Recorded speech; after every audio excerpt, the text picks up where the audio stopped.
Hi. Good afternoon, and I hope everybody had a filling lunch, if that's the least one can say. It actually reminds me of a joke that I don't have time to tell about a prior Carnegie conference many years ago. Actually, I'll tell it. Where I was in the restroom, and there was a kind of a portly guy there, and he was saying, this lunch, when we paid for the conference and everything, and he says, the food wasn't very good, and he says, and there was hardly any of it. And it's that old joke, right? But he was telling it in real life. And at the end of the day, I'll thank everybody who's made this happen, especially Toby and James and Lisa and others. And it really is kind of an underappreciated task. And that admonition about the lunch, it always comes back to me every time we do one of these things of how hard it is for these guys to do all the work to organize it, and it can be underappreciated.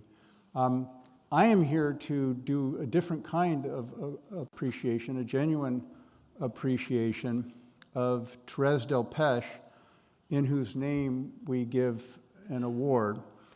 And that award in itself is an appreciation of someone who has rendered exceptional service to the non-governmental community that work on nuclear policy. The nominations for this award are welcome from anyone based in any country who's actively engaged in the field of nuclear policy in any capacity. So we keep as wide an aperture as possible. So please consider submitting a nomination in advance of our next conference. We would like to have them about 9 months ahead of time, and our website opens then. And so have in mind someone that you think would be a befitting recipient. The winners selected by a panel of 5 international experts. 2 are from Carnegie and 3 from other entities. And I'm pleased to say and to recognize that we have the last winner of the award, Bill Potter, here with us in the front row.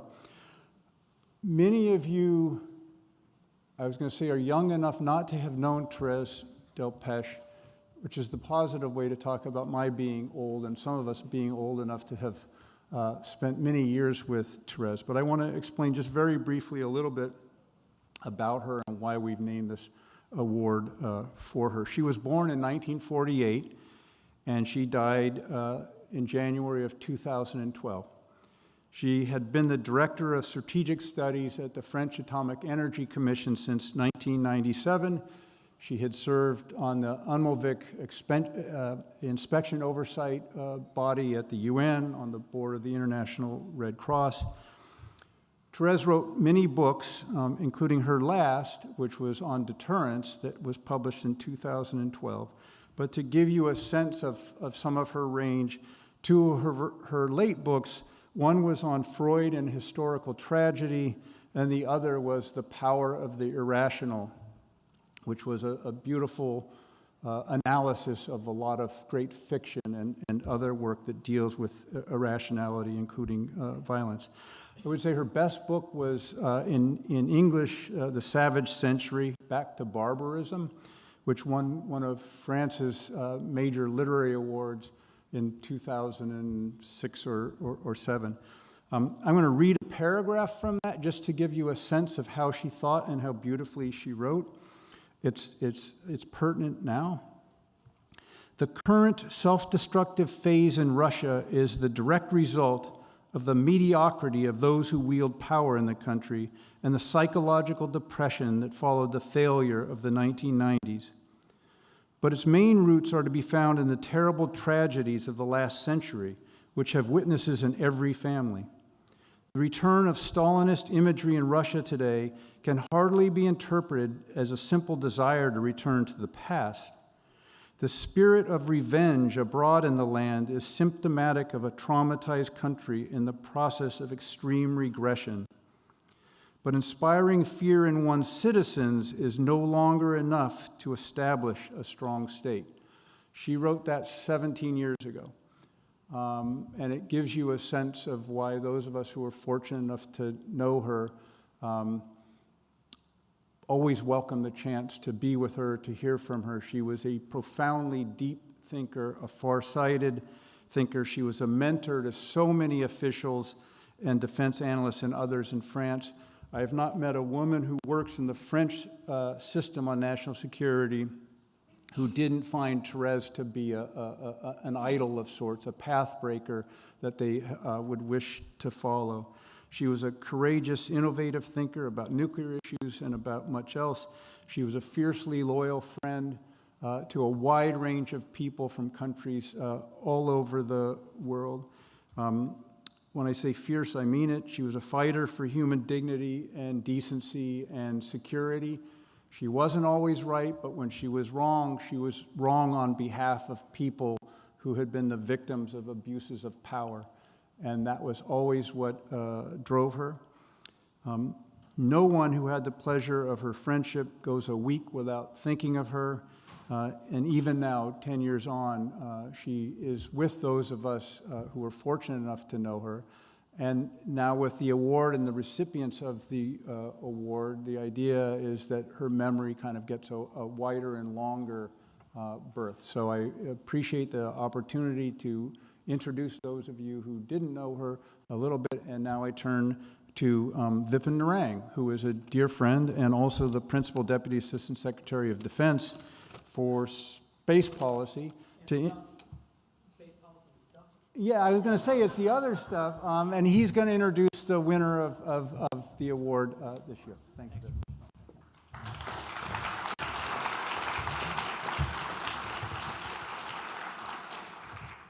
Good afternoon, everyone.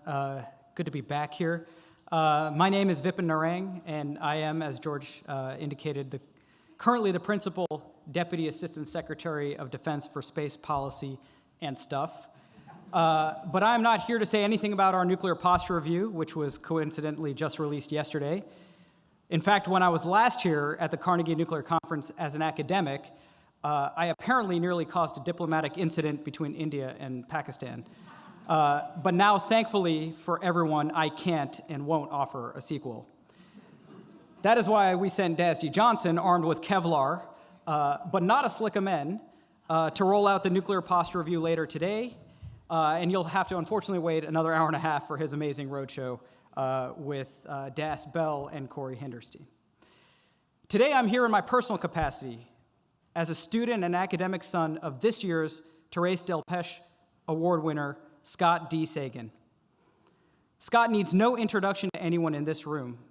His scholarship is foundational reading for anyone even remotely interested in nuclear weapons, from limits of safety to moving targets, to why do states build nuclear weapons, to the spread of nuclear weapons, to inside nuclear South Asia, to the forthcoming fragile balance of terror, and to my favorite title of all time, the problem of redundancy problem. Scott's scholarship has touched every facet of nuclear security, from proliferation and non-proliferation, organizational and bureaucratic pathologies, to nuclear strategy of the United States, to nuclear strategy of other states, to the nuclear taboo, to the laws of armed conflict, to the security of nuclear weapons. It's exhausting reading this. To the future of deterrence.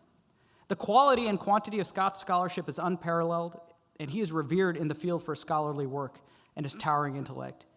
He is a model of the scholar we all wish we could be, setting a bar, frankly, none of us can ever hope to meet, myself included. But more than a scholarship, which is foundational and enduring, Scott's legacy goes well beyond that. He has built an institutional pillar in the field, he is synonymous with Stanford's Center for International Security and Cooperation. When I was a young chemical engineering undergraduate at Stanford in the 1990s, Scott was director of CSAC at the beginning of his first, I think, dozen-year run as director, building it into a towering institution of nuclear studies excellence, attracting scholars, fellows, and policy and technical practitioners to beautiful Palo Alto, California, which in retrospect actually isn't that hard a job. Few nuclear scholars and practitioners have not, in some way, been touched by CSAC and therefore influenced by Scott. He built an institution that attracted the best scholars and practitioners and future directors, but he paid for his talent and sins when one of those directors turned out to be the president of Carnegie, And another departed to become my current boss, the Undersecretary for Policy, forcing Scott to return for a second stint as director, which I'm sure his wife truly appreciated. But the field would not exist without the pipeline provided and sustained by CSAC, and CSAC would not exist without Scott. But his greatest legacy, which comes out of Stanford and CSAC, are his students, some of which are here today. Many of the fellows are here today from former times at CSAC and Stanford. I was fortunate to be in the first class of one of Scott's most innovative and influential CSAC programs, the Undergraduate Honors Program in International Security Studies. He plucked this young wandering chemical engineer who had an abiding interest in international security, and for the first time showed me what committed mentorship looked like.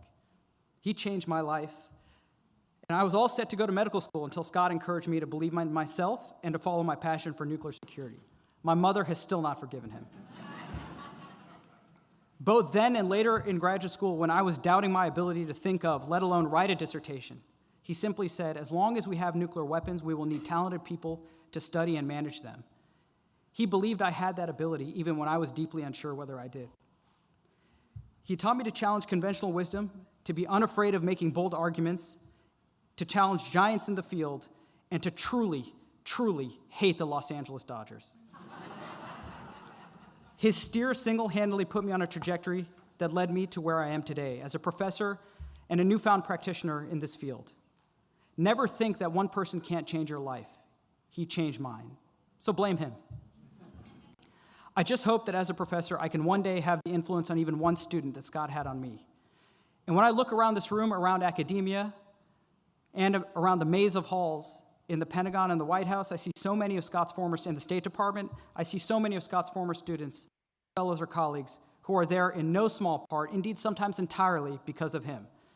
We are his academic children, and I believe his greatest and most enduring legacy and achievement, carrying his influence into the deepest reaches of academia and the basement and the bowels of the E-ring in the Pentagon. So it is my greatest honor and privilege, as one of his eldest academic sons, and parents always love their firstborn children, right? To present this year's Thérèse Delpech Lifetime Achievement Award to Scott D. Sagan.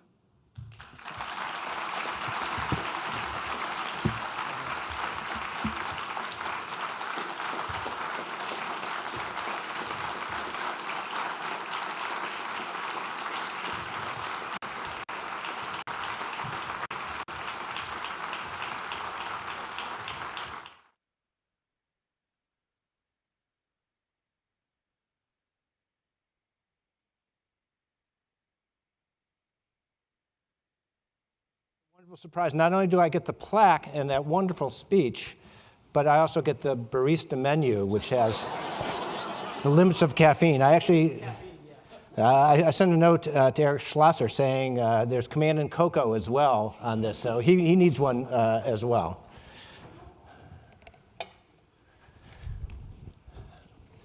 Well, let me thank George and James and Toby and Tino, especially Vipin for that very moving introduction, and to all the students and friends and colleagues who nominated me and are here, and many others who are not. I was only given 5 minutes, so I'm going to do 3 things very, very quickly. One, explain why I'm so honored by this award. Second, say why I think we should worry a little bit about the dangers of success about building a community, because it has some downsides as well. And then lastly, tell what I think is a funny story, but with a serious lesson about Fidel Castro. Yeah. So first, there are 2 reasons why I'm really honored with this award. One is that I knew Thérèse. I actually wrote fierce intellect before you used the term. I said, because that's what she was like. But she also had an unwavering moral compass. And that would help explain why sometimes she would make an argument, but then would reverse it and think about what was right and what was wrong, and she was just deeply inspiring. But I'm also grateful for an award that honors the contribution of sustaining a community. One of my favorite quotes from the novel Killer Angels is when Michael Sciarra has Joshua Chamberlain, the colonel leading the Union forces up to Little Round Top on the night before the battle, trying to convince a group of volunteers whose time was up. And they had a right to go back to Maine, and he wanted to convince them to stay and fight. And he said, according to Scherer, this is a different kind of army. If you look at history, you'll see men fighting for pay, for gold, for some other kind of loot. They fight for land, they fight for a king because the king makes them, or just because they like killing. But we're here for something new. This hasn't happened often in history. We're an army going out to free men. And for the young people, you're joining a community that's trying to stop the risk of nuclear war. It's trying to prevent nuclear war. So you're not here just for the pay, or just for the writing, or just for whatever else you're doing. You're doing something really, really important. And you should be proud, and don't forget that.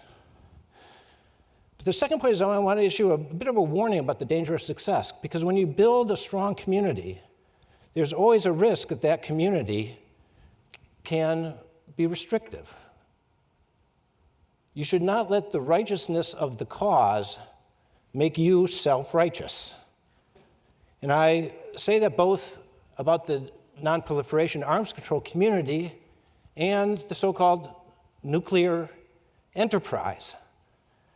I don't know why the nuclear enterprise gets a spaceship while the non-proliferation disarmament gets a community, more like a church.